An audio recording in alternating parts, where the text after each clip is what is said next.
그쵸. 당연히 셀프로 해도 되죠. 다만 뭐 모든 상속인들이 다 셀프로 신고하는 거를 추천하는 건 아니고 제가 생각했을 때 좀 셀프로 신고해도 괜찮으신 분들이 있어요. 뭐 상속 재산이 많거나 검토할 게 많은 분들은 웬만하면 세무대리인 통해서 하는 게 더 유리할 텐데 뭐 재산이 좀 적거나 이런 분들은 셀프 신고를 해도 괜찮은 경우가 있거든요.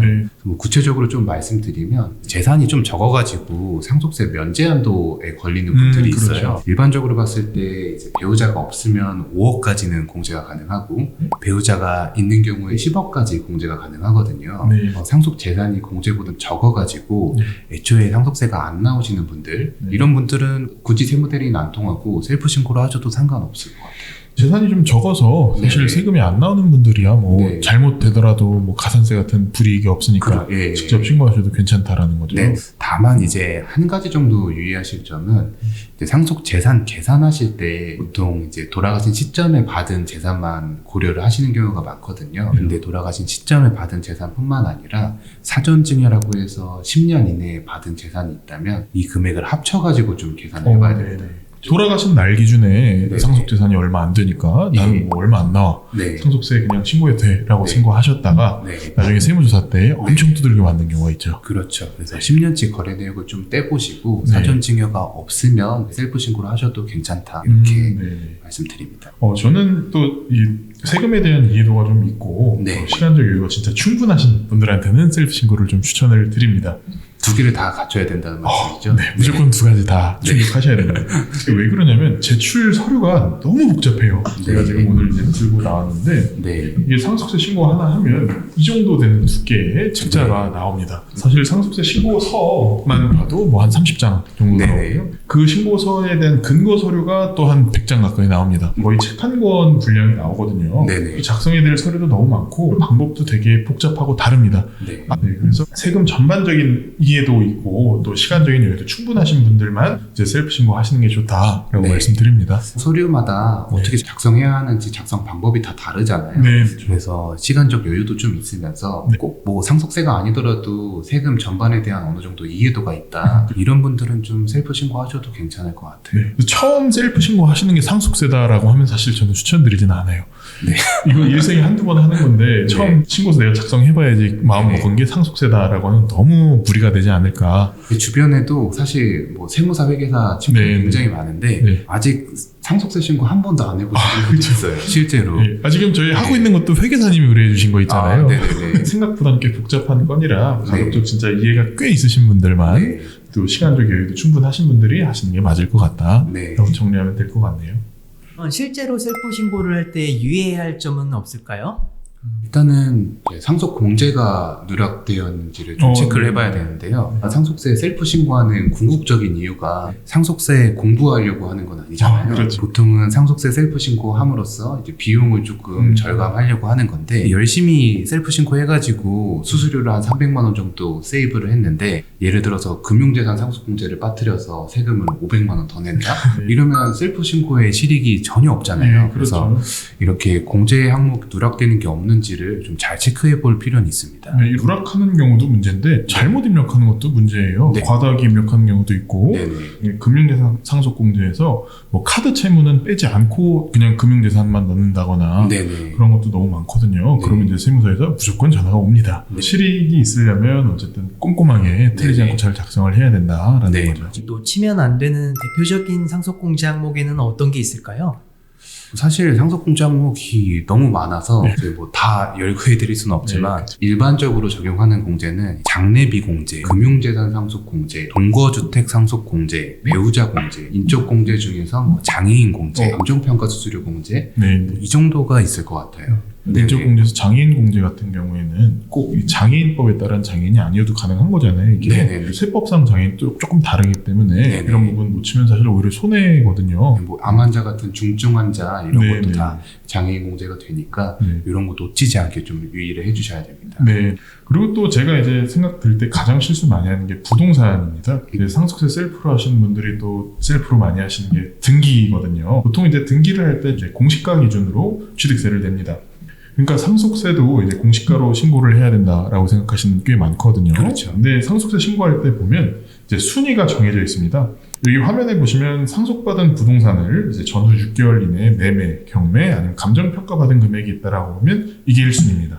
그리고 2순위로는 상속받은 부동산이랑 비슷한 거, 이게 같은 평형의 뭐 아파트라든가 이런 유사한 부동산이 6개월 이내에, 전후 6개월 이내에 거래된다라고 하면 그 금액, 그리고 마지막 3순위가 공시가. 1순위가 있으면 1순위로 하셔야 되고 1순위가 없으면 2순위, 2순위가 없으면 3순위로 이렇게 신고를 해야 되거든요.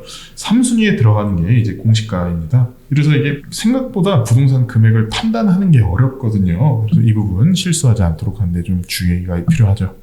그 1순위랑 2순위를 많이 헷갈려 하시거든요. 네. 정확하게 좀 말씀드리면 상속받은 부동산이 예를 들어서 장미 아파트 네. 101동 303호다. 네. 이 303호가 거래되거나 감정받았거나 경매된 게 1순위고요. 네. 303호가 32평이라고 했을 때 같은 단지에서 장미 아파트랑 비슷한 뭐 703호가 팔렸다. 이게 2순위거든요. 네. 1순위랑 2순위도 헷갈리지 않게 좀 유의를 해주셔야 됩니다. 예. 상속세 신고는 언제까지 해야 되나요? 보통 상속세 신고를 6개월로 많이 알고 계시거든요. 예. 근데 정확하게는 6개월이 속한 달의 말일까지라고 네. 알고 계시면 돼요. 네. 예를 들어서 뭐 1월 13일 날 사망했다고 하면 6개월 시점이 이제 7월 13일까지잖아요. 네, 7월 그렇죠. 13일이 아니라 말일까지인 7월 31일까지다라고 생각하시면 됩니다. 돌아가신 날로 또 6개월이 아니라 그보다 네네. 조금 더 긴 네. 말일까지 네, 라는 거네요. 맞습니다. 네. 예. 세금 납부는 한 번에 내야 되나요? 뭐 돈이 있으시면 한 번에 내셔도 되는데 현금적으로 여유가 없다고 하면 여러 가지 방법이 있어요. 예, 예. 첫 번째는 이제 분납이라고 해서 네. 반반 내는 방식이거든요. 네. 6개월이 속한 달의 말일까지 반 내고 그 2달 뒤에 반을 내는 방식이에요. 두 번째는 이제 연부연납이라고 해서 10년 동안 나눠서 상속세를 낼 수 있는 방법이 있거든요. 예. 다만 이거는 담보를 좀 제공해야 되는 단점이 그렇죠. 있고 네. 이자가 좀 붙습니다. 네. 이자가 지금 3.5%, 네. 연임 3.5%. 이자가 붙긴 한데 그래도 뭐 시중금리보다는 조금 더 저렴한 편이니까 네. 3.5% 이자 내고 10년 정도에 나눠서 낼 수 있는 방법도 있고요. 그리고 이제 물납이라고 해서 물건으로 세금을 납부할 수도 있거든요. 네. 근데 다만 요거는 좀 복잡해요. 요건이나 이런 것들을 좀 검토를 해야 되다 보니까 보통은 셀프 신고해서 물납까지 하시는 분들은 저는 못 봤어요. 그렇죠. 허가를 받아야 되는 건이다 보니까 네네. 아무래도 셀프로 하긴 좀 어려울 것 같습니다. 네. 한 가지 더 있는데 카드로도 납부 가능하죠. 아, 그죠. 네네. 그래서 카드로 텍스 통해서 납부 가능하시고 아니면 전국의 어떤 세무서에 가셔도 카드로 납부 가능합니다. 대신 단점은 수수료가 0.8% 네네. 혹은 뭐 0.5% 그렇죠. 정도가 붙어서 수수료 내고 카드로 하시는 분들도 있어요. 네. 셀프 신고와 관련해서 기억나시는 사례가 있을까요? 네, 저 같은 경우는 정말 되게 충격적이었던 사례가 하나 있는데 배우자 공제 있잖아요. 아, 네네. 이게 검색해보시면 30억까지는 상속공제가 된다 이런 네. 것들이 정말 많습니다. 지식인 같은데. 예, 보면은. 지식인도 예. 그렇고 블로그도 그렇고 배우자 공제 30억까지 가능하다 네네. 이렇게 써 있었으니까 네. 이 건을 하셨던 상속인분이 배우자셨고 네네. 본인이 전부 다 가져가셨어요. 네. 그 평가도 정확하게 하셔서 뭐 17억 정도였는데 네네. 상속세 신고하실 때 배우자 공제를 그냥 17억 넣고 신고를 해버리신 거죠. 그럼 상속 재산이 17억인데 네. 배우자 공제가 30억까지 되니까 예. 17억 적용해서 네. 영원이니까 세금 안 낸다. 예. 문제 없는 거 아닌가요? 근데 이게 정말 큰 오류인 게 네네. 배우자 상속공제는 한도 규정이 있습니다. 네네. 법정 지분만큼 가져갔을 때만 그 네. 금액을 인정을 해주는 건데 네. 그냥 이제 30억까지 다 된다라고 네네. 생각을 하셨던 거죠. 그래서 나중에 이제 가산세가 엄청 크게 나왔던 네. 경험이 있습니다. 이게. 사실 많이 틀리는 것 중에 하나인데 네. 배우자가 실제 받는 재산이랑 네. 한도랑 둘 중에 작은 걸 적용해야 아, 되기 네네. 때문에 네. 이거 좀 유의하실 필요는 있죠. 예, 그렇죠. 저도 하나 좀 기억나는 사례 중에 하나가 아까 김세무사님이 설명해 주신 것 중에 부동산 평가 방법이 네. 있어요. 네. 이분은 상속인이 한 분 단독 상속이셨는데 예. 금융재산은 뭐 거의 없었어요. 한 네. 1,000만 원 이 정도 있고 부동산 하나가 딱 전체 상속재산 뭐 99%라고 봐도 되는데 네. 부동산 셀프 등기를 하다 보니까 이제 공시지가가 한 4억 정도 되셨나 봐요. 네. 그러면 이제 면제 한도가 5억까지니까 그렇죠. 뭐 사전 증여도 전혀 없었고 아 이거는 당연히 셀프 신고해도 문제 없겠다라고 해서 4억에다가 신고하고 면제 한도니까 상속세 없다 이렇게 신고를 했는데 시세가 있었던 거예요. 네, 그 윗집이 시세가 한 8억 정도에 팔려서 나중에 세무조사 결정을 받아보니까 상속세 5천만 원, 이제 가산세까지 더해서 6천만 원을 내신 거죠. 가산세만 1,000만 원 정도. 예, 그렇죠. 이분이 뭐 셀프 신고를 안 하시더라도 네네. 뭐 상담만 받아보셨으면 감정을 받아서 좀 가격을 낮추거나 네. 최소한 가산세는 안 낼 수 있었는데 좀 안타까운 케이스이긴 합니다.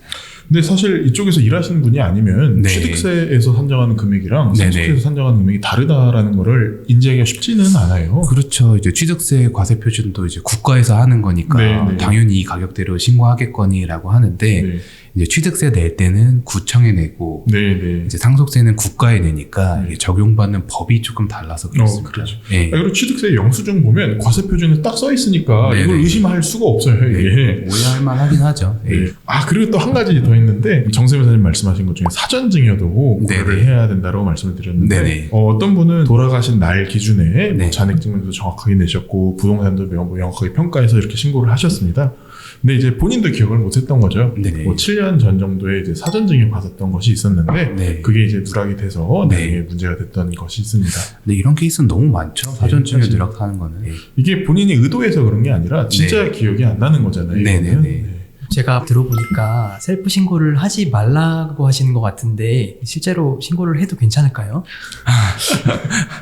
저희가 좀 겁을 많이 드린 것 같은데 실제로 셀프 신고 하지 말라는 게 아니라 셀프 신고 하다가 좀 잘못된 케이스들이 이렇게 있으니까 이런 거 참고하셔가지고 셀프 신고 잘 하셨으면 좋겠다는 마음에서 말씀드린 거지 신고하지 말라는 건 아닙니다. 이게 뭐 모든 사례도 아니고 네네. 일부 잘못된 사례를 저희가 말씀드리는 거니까 참고하셔서 깔끔하게 잘 처리하셨으면 합니다.